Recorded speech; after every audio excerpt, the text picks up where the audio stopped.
Nel borgo di Vicalvi ha preso il via la terza edizione della Festa di Primavera, una 2 giorni dedicata alla promozione e valorizzazione delle eccellenze della Valle di Comino, organizzata dalla Proloco di Vicalvi in collaborazione con l'amministrazione comunale, la 14ª Comunità Montana Valle di Comino e l'Istituto Agrario di Alvito. A tagliare il nastro inaugurale dell'edizione 2019 il sindaco di Vicalvi Gabriele Ricciardi con il presidente del Consiglio regionale del Lazio Mauro Buschini. Siamo alla terza edizione e ogni anno è cresciuta anche dal punto di vista qualitativo, ma soprattutto dal punto di vista mediatico e di promozione del nostro territorio, quindi dei prodotti, delle bellezze naturali, della storia e quello che abbiamo, i valori che abbiamo qui nel nostro territorio. È una manifestazione senza campanili perché è stata, diciamo così, per così dire, sposata un po' da tutti i sindaci della valle, viene realizzata qui a Vicalvi, ma sicuramente fulcro delle attività di tutta la valle. Ringrazio tutti quelli che quest'anno hanno creduto in questo progetto e sono fiera di comunque portare avanti giustamente questa progettualità di Festa di Primavera. Il ringraziamento principale lo faccio a tutte le aziende agricole che hanno partecipato, giustamente anche alle istituzioni e ai partner che sono all'interno di questo evento e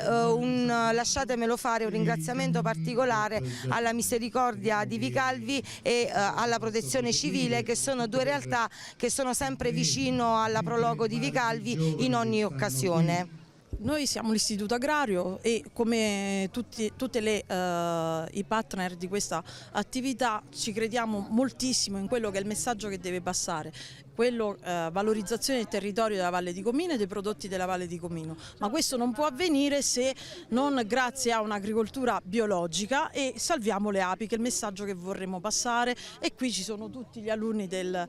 progetto Alternanza Scuola-Lavoro dell'Istituto Tecnico Agrario. L'iniziativa in questi 3 anni è cresciuta moltissimo, stimolando una sinergia tra enti, istituzioni e aziende del territorio, volta alla promozione integrata non solo sul territorio nazionale ma anche internazionale delle bellezze naturali della Valle di Comino e dei suoi tanti prodotti di qualità. È quello che noi auspichiamo si debba fare, cioè promuovere un territorio che con le sue eccellenze può rappresentare un nuovo modello di sviluppo,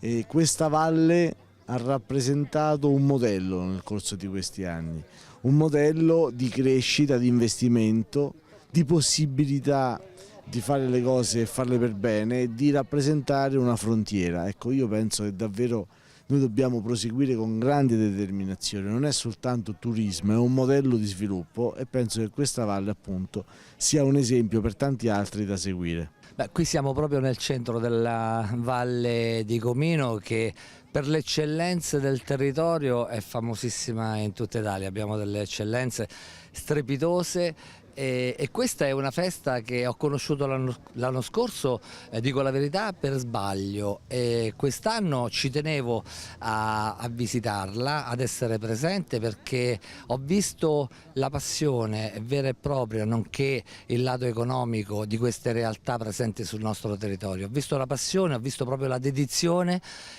a produrre queste eccellenze e poi vedo anche la partecipazione dei giovani, che è molto importante. La terza Festa di Primavera vi aspetta anche domenica 12 maggio nel borgo di Vicalvi, un'ottima occasione per scoprire e degustare i prodotti della Valle di Comino, laboratori gastronomici artigianali, fattoria ludica e attività per bambini.